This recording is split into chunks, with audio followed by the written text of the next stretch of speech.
ইরানকেই আগে থেকে বলা হতো পারস্য, আরবিতে বলা হতো ফারেস বা ফুরস।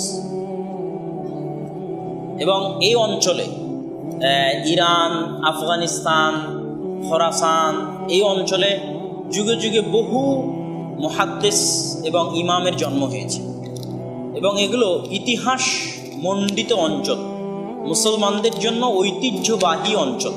এই অঞ্চলগুলো, যদিও সেই অঞ্চলগুলো এখন কারা শাসন করছে? শিয়ারা শাসন করছে। যত বড় বড় আলেম ওলামা পাবেন, বড় বড় মুহাদ্দিস পাবেন, সবাই এই অঞ্চলের। Afghanistan, Turkmenistan, Uzbekistan, Kyrgyzstan, Iran, Sistan, যেমন বোখারা বর্তমান উজবেকিস্তানের অন্তর্ভুক্ত, এটা ইমাম বুখারীর জন্মস্থান। সামারকান্দ, এটা উজবেকিস্তানের অন্তর্ভুক্ত, ইমাম দারিমির জন্মস্থান। তিরমিজ, ইমাম তিরমিজির জন্মস্থান। আমুদরিয়ার তীরবর্তী অঞ্চল, যা আফগানিস্তানের মাজার শরীফ নামে আফগানিস্তানের উত্তর অঞ্চলে একটা বিশাল শহর আছে। মাজার শরীফ আফগানিস্তানের উত্তর অঞ্চলের বড় শহরগুলোর একটা বড় শহর। এই মাজার শরীফের সীমান্তবর্তী অঞ্চলে অবস্থিত হচ্ছে তিরমিজ। বুস্ত, ইমাম খাত্তাবি এবং ইমাম ইবনে হিব্বান, দুইজন বড় বড় হাদিসের ইমাম, তাদের জন্ম হচ্ছে বুস্তে। এবং এটা অবস্থিত হচ্ছে আফগানিস্তানের লস্করগাহ নামক জায়গায়, যেখানে বোস্ট এয়ারপোর্ট আছে, এখন এই নামেই বিমানবন্দর আছে। সিজিস্তান, আবু দাউদ আর সিজিস্তানি, আরবিতে অনেক সময় সিস্তান বলা হয়েছে। এটাও বর্তমান আফগানিস্তান, ইরান এবং পাকিস্তান সীমান্তবর্তী অঞ্চল, যেগুলোতে বালুচরা বসবাস করে, এই অঞ্চলে এবং আবু দাউদের জন্ম। নিশাপুর, এটা ইরানের অন্তর্ভুক্ত। নিশাপুরের নাম ইতিহাসের পাতায়, মুহাদ্দিসদের ইতিহাসের পাতায় অগণিত এবং অসংখ্য।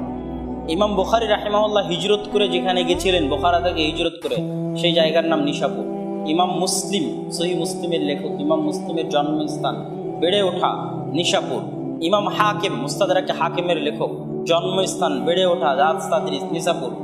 ইমাম ইবনে খুজাইমা, জন্মস্থান, বেড়ে ওঠা, লেখালেখি, গবেষণা, নিশাপুর।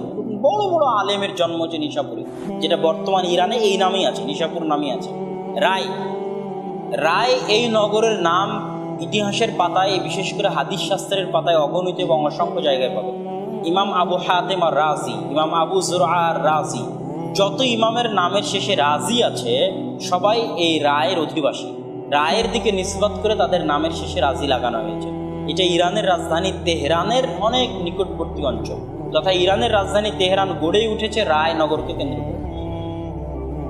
বাগলান, এটা আফগানিস্তানের একটা অঞ্চল। কুতাইবা বিন সাঈদ আল বাগলানি, কুতুবে সিত্তার সকল 6 জন মুহাদ্দিসেরই উস্তাদ।